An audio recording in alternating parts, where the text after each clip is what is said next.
Sir నమస్కారం sir. నమస్తే అండి. సార్ పోసాని కృష్ణమురళి గారికి మరోసారి పోలీసులు షాక్ ఇచ్చారు సార్. ఆయనకు నెల్లూరు పోలీసులు నోటీసులు ఇచ్చి 15న విచారణకైతే హాజరు కావాలని చెప్పారు. మరి ఇప్పుడు కూడా అరెస్ట్ చేసే అవకాశం ఉందని చెప్పేసి అని అంటున్నారు. మరి వస్తే అవకాశం ఉందా లేదా? ఆల్రెడీ ఆయన పవన్ కళ్యాణ్ గారి పైన, చంద్రబాబు నాయుడు గారి పైన అనుచిత వ్యాఖ్యలు చేశారని చెప్పేసి ఆ కేసులు చాలా చోట్ల నమోదయ్యాయి. చాలా జైల్లో ఆయన తిరగాల్సి వచ్చింది. మరి రీసెంట్ గా బెయిల్ మీద బయటకు వచ్చేసారు. ఇప్పుడు మరోసారి నోటీసులు రావడం కాస్త టెన్షన్ కి అయితే గురవుతున్నారని చెప్పుకోవచ్చు. మరి ఏం జరిగే అవకాశం ఉంది సార్ పోసాని కృష్ణమురళి విషయంలో? అంటే ఇమీడియట్ గా అతను అరెస్ట్ చేసే అవకాశం అయితే లేదు. ఓకే. నోటీసులు సర్వ్ అయినాయి. ఈ నోటీసులు సర్వ్ అయింది కూడా ఎక్కడ సిఐడి కార్యాలయానికి ఆయన వచ్చి ఆయన కండిషనల్ బెయిల్లో ఉన్నాడు. ఆ కండిషనల్ బెయిల్లో భాగంగా ఆయన వచ్చి సంతకం పెట్టి వెళ్తూ ఉండగా ఆయనకి తాకీదు ఇచ్చారు. ఈ తాకీదు ఆధారంగా ఆయన సూళ్లూరుపేట పోలీస్ స్టేషన్కి వెళ్ళి హాజరు కావాలి. హాజరైన తర్వాత వాళ్ళు విచారణ జరుపుతారు. జరిపి ఆ విచారణ అనంతరం కోర్టుకు సమర్పిస్తే సమర్పించవచ్చు. కోర్టులో కేసు పెట్టిన తర్వాత ఇదే బెయిల్, ఆల్రెడీ ఇదే కేసుల్లో నేను బెయిల్లో ఉన్నానని చెప్పుకుంటాడు ఆయన లాయర్ గారు. ఈ బెయిల్ని ఎక్స్పాండ్ చేస్తూ ఈ కేసులో కూడా వాయిదాలకు హాజరు కావాలి అని చెప్తారు. చెప్పిన తర్వాత ఆయన తిరిగి ఆ కేసులో షూరిటీలు విడిగా సబ్మిట్ చేసుకుని వాయిదాలకు హాజరవుతాడు. అలా అంటే ఆయన తిరగాల్సినటువంటి సర్కిల్లో ఇంకొంచెం ఎక్స్పాండ్ అయింది. సూళ్లూరుపేట వాయిదాలకు కూడా వెళ్లాల్సి ఉంటుంది. అది కోర్టు ఎక్కడుంటే అక్కడ. సూళ్లూరుపేట స్టేషన్లో కేసు నమోదైంది. అది ఏ కోర్టు పరిధిలో నమోదైందో ఆ కోర్టుకు ఆయన వెళ్ళి వాయిదాలకి హాజరు కావాల్సిన ఒక బాధ్యత ఉంది ఆయనకి. సో ఆ కేసులో కూడా వాళ్ళు కండిషనల్ బెయిల్ ఇస్తాయి కోర్టు. సూళ్లూరుపేట 2 రోజులకు ఒకసారి వచ్చి సంతకం పెట్టాలంటే గుంటూరు నుంచి సూళ్లూరుపేట వెళ్ళి సంతకాలు పెట్టి రావాల్సి వస్తుంది. ఇలా అంటే ఆయన స్టిల్ ఇప్పటికీ వేధింపుల్లో ఉన్నాడు పోసాని. అందుకని ఎలా హ్యాండిల్ చేయాలి అనేది లీగల్ గొడవ. అది ఆయన చెప్పరాయని భరతాడు, కానీ ఇమ్మీడియట్గా అరెస్ట్ చేసే ప్రమాదం అయితే లేదు. అరెస్ట్ చేసి ఉండేవాళ్ళు అయితే నోటీస్ సర్వ్ చేసేవాళ్ళు కాదు.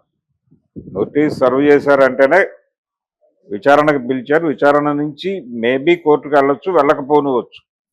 విచారణలో దాదాపు అంటే ఇప్పుడు ఆయన ఆల్రెడీ హైకోర్టులో సబ్మిట్ చేసుకుంది ఏంటి, ఒకే తరహా కేసు అన్ని ప్రాంతాల్లోనూ పెడుతున్నారు, అన్నిటి మీద కలిపి ఒకేసారి విచారణ జరపండి అని అడిగారు.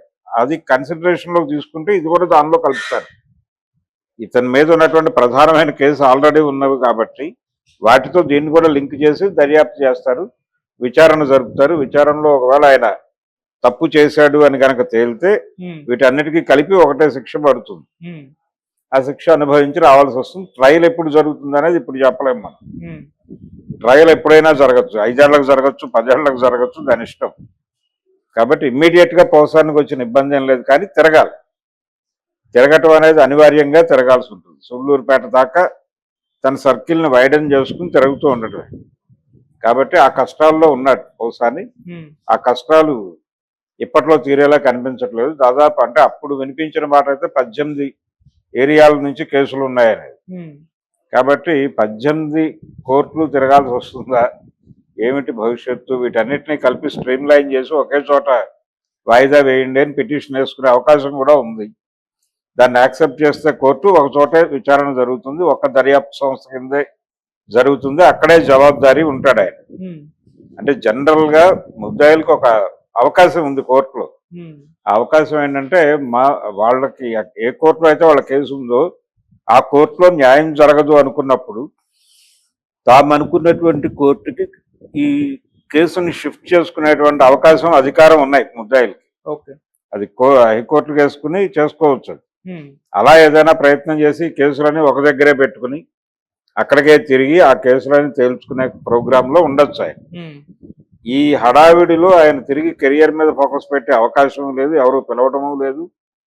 కాబట్టి ప్రస్తుతం పోసాని కృష్ణమురళి అంటే వైసీపీ నాయకుడు కాదు, సినిమా రచయిత కాదు, కేవలం ఒక ముద్దాయి.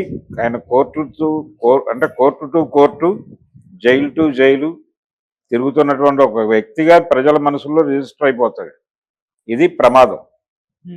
అందుకని పోసాని కష్టాలు తీరలేదు, కొనసాగుతున్నాయి.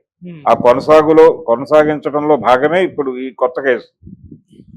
ఇది చూసి ఆనందపడాలా, లేకపోతే వేరే వాళ్ళ మీద ఇంకా కేసులు పెట్టట్లేదు ఏమిటి అని ఆలోచించాలా. తెలుగుదేశం పార్టీకి సానుభూతి పరులు, కూటమి ప్రభుత్వానికి అనుకూలురు అయినటువంటి కొంతమంది మీడియా టైగర్స్ ఇంకా అరెస్టులు జరగట్లేదండి, ఇంకా జగన్ అరెస్ట్ కాలేదంటే, వాళ్ళు అరెస్ట్ కాలేదంటే రోజు మాట్లాడుతున్నారు. ఇంకా కొడాలి నానిని అరెస్ట్ చేయలేదేంటి, లేకపోతే ఇంకెవరినో అరెస్ట్ చేయలేదు ఏమిటి, ఇదే గోల రోజు. సజ్జల రామకృష్ణారెడ్డిని ఇంకా బయటే ఎందుకు ఉంచారు, ఇలాంటి చర్చలన్నీ జరుగుతున్నాయి. అంటే రోజు రెచ్చగొట్టే ప్రయత్నం ఒకటి జరుగుతుంది ప్యారలల్గా. ఈ రెచ్చగొట్టడాలకి ఇది ఒక సంతృప్తినిస్తుంది. ఆ రెచ్చగొడుతున్నటువంటి టీమ్స్ అన్నిటికీ కూడా ఈయన మీద కొత్త కేసు, కొత్త వారెంటు, కొత్త నోటీసు రావటం అనేది, అది జైల్లో ఉంటే వారెంట్ అవుతుంది, బయట అయితే నోటీస్ అవుతుంది. ఆ నోటీస్ ఎలాగూ హాజరవుతాడు, అందులో ఏమీ కాదు, అతనికి ఏమి ఇమ్మీడియట్ గా జైలుకి తీసుకెళ్లే అవకాశం లేదు. బయట ఉండే కంటెస్ట్ చేస్తాడు, కంటెస్ట్ చేసి గెలిస్తే బయటకు వెళ్తాడు, లేకపోతే లోపలికి వెళ్తాడు. కాదు ఆయన ఫేట్. ఓకే, అంటే అరెస్ట్ కాకపోయినా కూడా మళ్ళీ నోటీసులు రావడం అనేది, అంటే ఆయన పట్ల ఎంత సీరియస్ గా ఉన్నారు, ఆయన చేసిన కామెంట్స్ పట్ల ఎంత సీరియస్నెస్ ఉందో అర్థమైపోతుంది కదా సార్. అంటే ఆల్రెడీ కేసులన్నీ ఇంత ముందే పెట్టి ఉన్నాయి, ఆల్రెడీ చెప్తున్నారు కదా 18 చోట్ల నుంచి ఉన్నాయని. వాటిలో ఇదొకటి. ఓకే, ఇలాంటివి ఇంకా ఉండొచ్చు. ఓకే, రేపు పొద్దున ఈ విచారణ అయిపోయిన తర్వాత సరదాగా ఒకసారి ఇంకోటి పంపచ్చు. అంటే పోలీసులు స్టేట్ ఎలా ఆలోచిస్తుందంటే, కోర్టులో ఎవరికైనా ఒక జడ్జిమెంట్ వచ్చేస్తే, లేకపోతే కోర్టులో బెయిల్ వచ్చేస్తే, వాళ్ళు బయటకు రాకూడదు అనుకున్న వాళ్ళకి కోర్టు బెయిల్ ఇస్తే, వాళ్ళని తిరిగి గేట్ దగ్గర అరెస్ట్ చేసి కొంతకాలం అప్స్టాండ్ లో పెట్టి, వాయిదాలు మిస్ అయితే అక్కడ ఎన్బిడబ్ల్యూ ఇష్యూ అవుతుంది. ఆ ఎన్బిడబ్ల్యూ ఇష్యూ అయ్యే వరకు వెయిట్ చేసి అప్పుడు తీసుకెళ్లి కోర్టులో పెడతారు. ఓకే, ఆ పద్ధతి కూడా చూసాం మనం చరిత్రలో. కాబట్టి వాళ్ళు ఏవైనా చేయగల సమర్థులు, ఘటన సమర్థులు హోంశాఖ, అలాగే పోలీసు విభాగము. కాబట్టి పోసాని కృష్ణమురళి గారు అప్రమత్తంగా ఉండి జాగ్రత్తగా ఎక్కడా ఏమీ మాట్లాడకుండా ఉంటే గుమ్మనంగా మరికొద్ది రోజుల్లో ఆయన పూర్తి స్థాయి రిలీఫ్ పొందే అవకాశం అయితే ఉంది.